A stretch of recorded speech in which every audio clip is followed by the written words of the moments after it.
Hello, everyone. Dr. Nikhil Verma here with another edition of Things I Didn't Learn in Med School. Today, I want to talk about stress and how stress and chronic stress can have an influence on our overall health. There's an interesting article that just recently came out that was discussing how there may be a link between chronic inflammation and metabolic syndrome. For those of you who don't know, metabolic syndrome is where we have obesity and cardiovascular disease, diabetes, all kind of combining together for an individual that can cause a lot of downstream issues, including cardiovascular problems, death from strokes and heart attacks, neuropathy, loss of eyesight. Neuropathy is the death of nerves, loss of eyesight, loss of kidney function, all these other things that can accumulate through a chronic inflammatory process through this metabolic syndrome, as we call it. And the study was kind of linking IL-6, which is an inflammatory marker that's secreted from our cells in our body that will go and float around our body, make sure that we're taking care of any inflammation that's there. And it's good in an acute or small period of time when we need to clear out some bacteria or viruses or something that might be attacked that's foreign to our bodies. But when it's there chronically, our body kind of dysregulates, and it can cause a lot of problems down the stretch. I'll link into the study into the bio, so you can take a look into that study yourself and kind of tell me what you think. But as I was trying to get everyone's attention on this, I got to thinking, are these influencers that we have in society sometimes doing us a disservice and actually making our health worse? I truly want to believe that most people are doing this wellness and health industry out of the goodness of their heart. But if we constantly berate one another and say, hey, you can't eat vegetables, or you can't eat meat, or stay away from seed oils, or stay away from fruits, and there's whole dialogues out there on the internet that has so much conflicting data. And what this does for the individual is it adds a layer of stress. Like, who are we supposed to believe? What are we supposed to listen to? And we'll also get individuals that are fat shaming or skinny shaming or shaming your lifestyle, even if it's a healthy lifestyle. We'll have people that run and that's their form of exercise. And then you'll have people that bodybuild making fun of those runners, or you'll have people that do yoga making fun of people that do CrossFit. And it's not beneficial for the greater good of the individuals or society. So that's kind of what I want to talk about today. This inflammation factor, it's not black and white, and it's definitely not as black and white as some of these influencers want you to make it to believe. It's more of a concept of, if we're chronically under stress, which we are in modern day society, unfortunately, this can cause a lot of health issues. Now, this study only linked it to metabolic syndrome and how our metabolism goes and how our overall health organs and functioning is moving day to day. But it's not unheard of to think of these in concepts of even joint pain or musculoskeletal pain. I'm a big advocate for how stress can influence pain throughout the body. And we kind of know in certain scenarios, if we have more in animal studies, not necessarily in human studies, but there has been at least a correlation in some human studies to try to bring this to light. If we have a traumatic ACL tear in our knee or traumatic injury to somewhere in our body, and the scar tissue forms, we have a dysregulated amount of inflammation and a chronic amount of inflammation overall. There's one study specifically that talked about NFL athletes who tore their ACL, and it led to those individuals versus the individuals that didn't tear their ACLs, as well also in the NFL. The ones that tore their ACLs show that they had a higher risk of cardiovascular disease, heart attacks, strokes, what have you. Now, I don't want to put that in correlation, because what we don't know is, I didn't read the study, but I don't know what positions they played. I didn't know their healthy lifestyles or unhealthy lifestyles. It wasn't necessarily a randomized study. It didn't have a very high number of athletes participating, but the concept could be very similar in this realm. What I'm not going to talk about today is how we can decrease the stress. I'm actually going to say that for another video. I'm kind of working through some ideas of what we can do to make it tangible and how we can help each other out in this. But today, I just kind of want to talk about why in today's society, why in 2024, do we live in such a stressful time? And um, there's no easy way to talk about it, as we know. But we'll just start where it is. I was listening to Mark Manson's podcast, Subtle Art of Not Giving an F, if you will, based off his popular book. And what he talks about in one of his recent podcasts with, I think the author Arthur Brooks was on his podcast, and they were talking about like how our society kind of got to this. I made a checklist of things I'm going to kind of run through and give my takes on them, and hopefully you guys find them helpful, and we can start identifying some of our stressors in our own lives to help better our health in the long run. So I think the first thing is we have more eyes on us than ever. Me putting this video out there, I can get a lot of hate mail. I can get a lot of people, oh, you don't know anything. You're a stupid doctor. Doctors are paid by the pharmaceutical industry. Your takes are wrong, whatever it might be. And if I were to take that to heart, then I would absolutely find that myself into a stressful situation where I'm not sleeping well, I'm overeating, eating unhealthy foods, and contributing to my own stress overall, which definitely is not where we want to do and definitely not where I want to go. So and this is a small example of me publicly putting myself out there and vulnerably putting myself out there for that. But individuals out there, and the example that I've heard quite often is back in the day, if, I'll give an example of when I was in high school. I think it was my freshman, probably sophomore year. There was a representative from each class that represents the homecoming court. And the representative from our class didn't have a homecoming date at this time. Now, I don't know if that was based off of what she wanted or what. And me being the friend I was, and, maybe there's other hidden agendas, if you know what I'm saying. But like, I went up and asked her, I asked her in front of the whole cafeteria, or in my mind, it was a whole cafeteria, but it was really just my table of my friends, 6, 7 guys, and the table that she was at with her 6 or 7 friends. And she said no. She said, I appreciate the offer, but I think I'm going to go with someone else. I'm just waiting for him to ask me. I said, all right, no problem. I don't mind. So I walked back to that table. Obviously I was embarrassed and whatever. It was a stressful situation. My friends were there to, hey, man, like whatever. You did what you had to do. But nowadays, if that happens, that's on Snapchat, that's on Instagram, that's on YouTube. People are videotaping it, and then you have all the comment sections of people below, and that's stress. That is undoubtedly stress and stressful for the individual, but also like you put yourself in those shoes. If you're an empathetic person, you're going to see it from that point of view too, and you're going to also feel that stress as a secondary nature. You would imagine parents can quite often feel the pain of their child after they go through an embarrassing moment or get hurt playing sports, or if a teacher gets upset with them. And it really does a disservice of having all these eyes all the time of who's judging me, what can I do right, what can I do wrong, without being judged to add to the stress. In today's world, we have to deal with financial stress. The dollar doesn't go as long as it went even 4 or 5 years ago. Inflation rates, are high.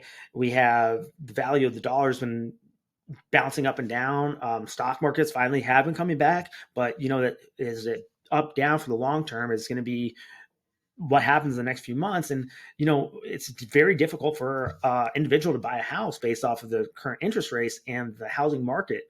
And this is a stress. Like our parents at the age of 30, 32, 35, like they already had a house and established careers and an established retirement quite often. Not everybody, but this was the case. And if we're trying to start a family, where's that stress where, both parents are probably having to work to make up that difference, or sometimes that one individual has to be working really, really hard just to make up for the income that they might be lacking to take care of a family. This is the keeping up with the Joneses. My neighbor bought a Tesla, so I need to buy a Tesla. I have I dress a certain way, so I see someone else wearing something nicer, so I want to go dress that way. And this is just kind of the price we pay as society, unfortunately. And it adds stress to how we're going to be eating the right foods and how we're going to provide for our family and provide for retirement and provide for our children's educations. There's a lot of stress around this, and money tends to be one of the most stressful situations that we go through in our day-to-day life. Um, the concept of how news dictates our lives is very important too. And the example is, we get more eyes on things that are traumatic, natural disasters, conflicts in different countries, conflicts in our own country, politics, which I'll get to in a few minutes, shootings. And these are all, I'm not saying to hide these things, but every time we turn on the news, it seems like we're getting pulled into this vortex of this is very traumatic information. Like, what is the world we're living in? And I quite often find myself asking that when I look at some of these videos I see on YouTube or Instagram or Facebook feed or what have you, or the conversations people are having, and just does not seem sustainable. It does not seem that we're doing the right thing and moving forward and progressing. We're actually taking a few steps backwards. Caffeine is a big one. We're caffeinated, overstimulated as a society. This brings me to an interesting concept I was thinking of. I see a lot of health and wellness restaurants and places really bashing on seed oils and the current American diet. What they're not bouncing back on is, I remember for myself when I was a kid in high school, we ate junk food all the time and we couldn't get enough of junk food. Gushers, fruit by the foot, ramen noodles, and sometimes it's all people can afford. But sometimes when you're eating all this junk food, you would think that nothing else would have changed. We would also be in a society that all my friends are obese and overweight and have chronic health issues, and that doesn't seem to be the case. But that's what these restaurants want to argue is the case. But what they're not looking into is, well, look at our caffeine intake. Look at our stress. Look at even kids these days are drinking these monster drinks and these Celsius drinks that are huge, that have tons of caffeine in them. And, back when I was in high school, we never, ever drank that kind of stuff. Maybe if we're trying to stay up all night on a weekend, but mainly we would just drink a few Mountain Dews, Mountain Dew Code Red, if you remember that. And we would just get through the day, or get through the night that way. And it seemed to shift into these heavily caffeinated and falsely advertised supplements that they put in, B vitamins and all these things that, we don't know how good and bad these are. And when some of these high school kids are drinking 2 or 3 of these a day, you got to take a step back and take a look at that as a contributing factor. I absolutely do agree that a lot of the processed foods do access to our stress pathways in our body. And it is stressful for our body to deal with, especially when we store some of these as fuels for our body. And it's a conversation for a biochemist. But, our body does recognize these foods that aren't supposed to be processed through our body. Other things that we don't look at is, sleep quality. Sleep quality really destroys how stressed we are day to day. In fact, if you have a poor night's sleep, your decision-making abilities the next day have gone down significantly. And it has something to do with, in my opinion, is how our cortisol tends to rise around 3 to 4 a.m. and it rises consistently until about 8 to 12, just depending on who you are in your sleep cycles.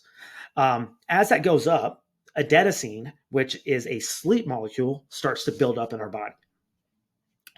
So cortisol is going up until it peaks, and then adenosine starts rising up right around the same time that cortisol is going down. The adenosine is a sleep molecule. It helps us get to sleep. When that adenosine axis is high, it binds to receptors. It allows our reticulating activating system to say, take a step back and be like, okay, we need to start calming down, wheel it in a little bit. But caffeine actually binds to the same receptor that adenosine does, and it decreases our amount of our ability to deregulate or dysregulate sympathetically, parasympathetically at the end of the day. some terms I'll get into in the next video. So caffeine, sleep, stress, all these things are also contributing to the societal problem of diabetes and overweight and obesity and what have you. So just to blame it on one single thing of fast food and seed oils or whatever your influencer may be saying is not the full picture. There's so many other factors going on. And those are just a few that I can name. There are going to be a lot more out there that I'm not even thinking of right now. Some people will argue with the microplastics we're intaking in our bodies. Some people will say work stress. Some people will say social media. And these are all contributing factors. I mean, screen time has gone up significantly. Even before COVID, it was going up. And then COVID kind of did a really disservice to our society where we increased our screen times thousands and thousands of percent. And that, I am sure, has a correlation too. So we can't just pin one thing as a correlating factor. It needs to be, we need to look at the whole picture and everything together. This brings me to that concept of COVID again. We had a lot of isolation, and isolation is one of the worst things that we have for our stress. When we're isolated, we tend to ruminate on concepts. We tend to cope in unhealthy mechanisms of letting ourselves go and maybe drinking alcohol or relying on nicotine or marijuana to soothe that tension that you build instead of using our natural body's ways to relax and unwind. Some people go as far as abusing medications such as benzodiazepines, that like a Xanax, that can help calm you down almost instantaneously. Instead of kind of dealing through the stress. But social interaction has been known to help people. And now that we're working from home, we quite often isolate all day. We don't have that social interaction that we might have at work. And then also, if we're literally working from home, we have our laptop set up like I do and have our whole work set up, then home no longer becomes a place of rest and relaxation and of play and enjoying time with the family and good cooking and making jokes. And what it comes to is a place of stress if your job is stressful. And even if your job isn't stressful, there's parts of work that are stressful.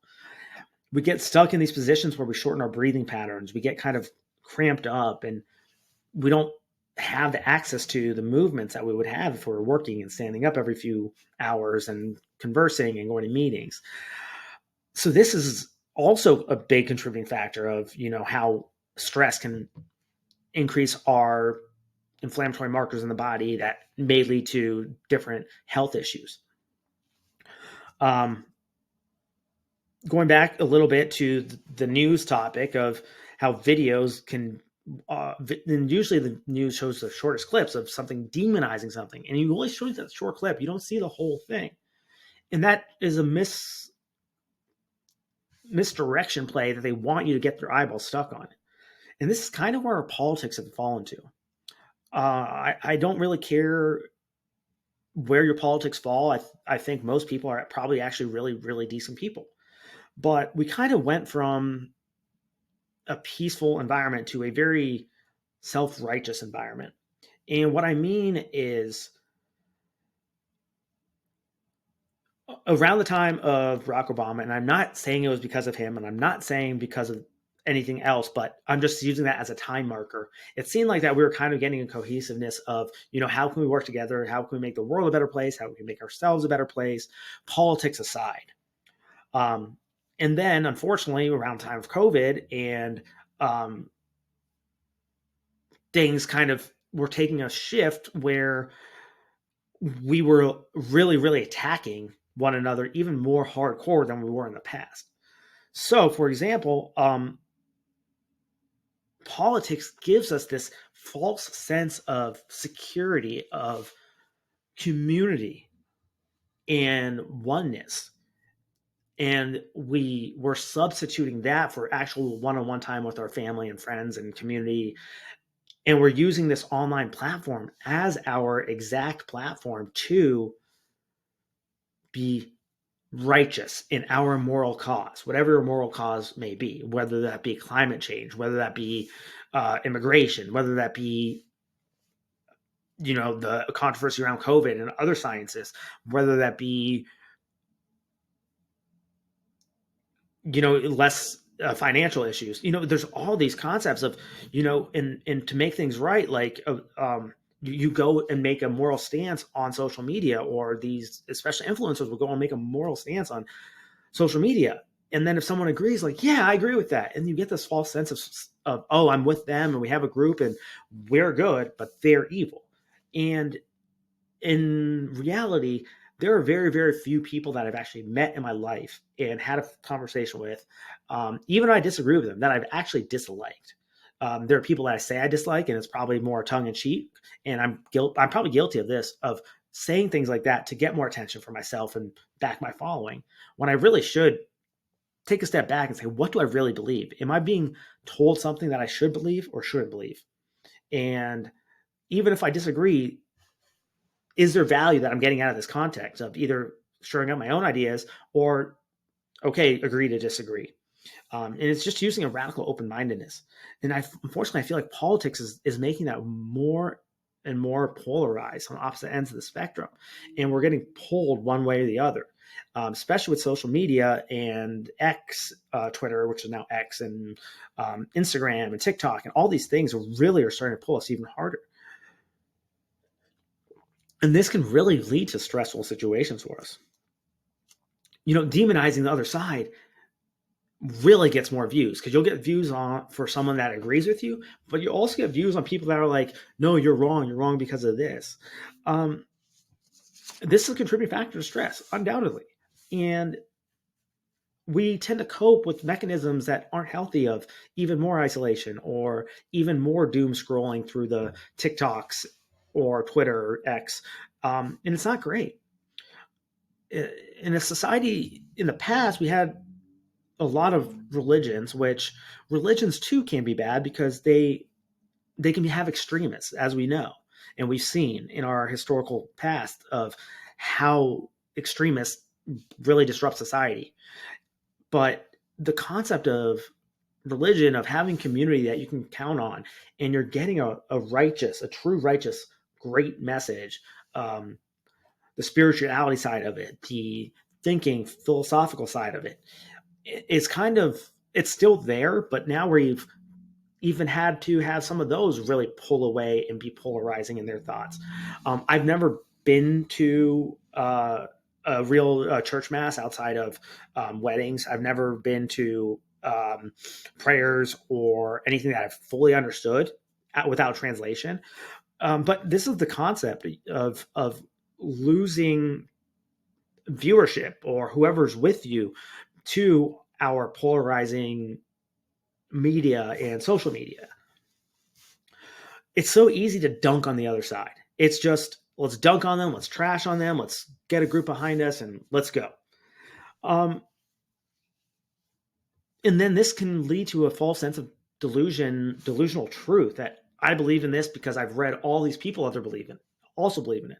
And that's a bias that we need to be realistically looking at, and realizing that maybe it's not as extreme as we think it is. And we need to really start looking at everything in a totalitarian sense. And if you believe these things, that's fine, but just take a step back and think, is this adding stress to my life or not? If you believe something, that's fine. You shouldn't have to go and attack someone else. And I guess this somehow turned into this moral conversation that it was not my goal. My goal is definitely to find ways that we can realize what stressors are contributing to our health and our wellness and the overall goal. 2024 has been a big year, and it's just the beginning. I really want to march forward and looking at this concept of, we shouldn't be bashing on each other like this. If that's the step it takes for someone to live a healthier, more moral, more righteous, properly righteous life, then so be it. If you believe in this person and they're going to lead you to the healthier, more successful life, then more power to you.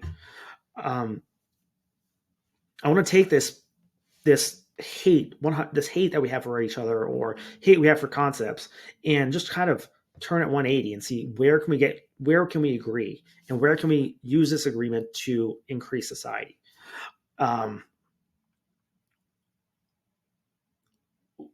All these avenues want us to believe that life is a zero-sum game. Zero sum game means that it's a game theory concept where if one person wins, someone else has to lose. So the net value is zero. So +1, -1, 0. But I think that's wrong. I think life, in fact, is a non-zero sum game.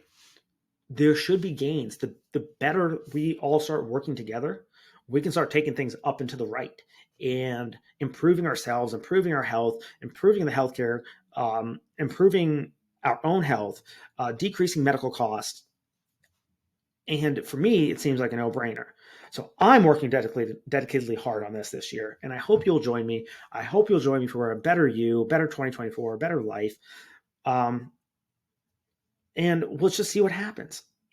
I don't know if this is the right message, but this is what I believe now, and I feel like this is the right way to do things. And you may disagree with me, and I will examine it if you do disagree with me. Yeah. So, anyways, that is my talk for today. I really appreciate you guys listening. If you will enjoy this, please give me a like and follow. Please share with your friends and family. Comment down below.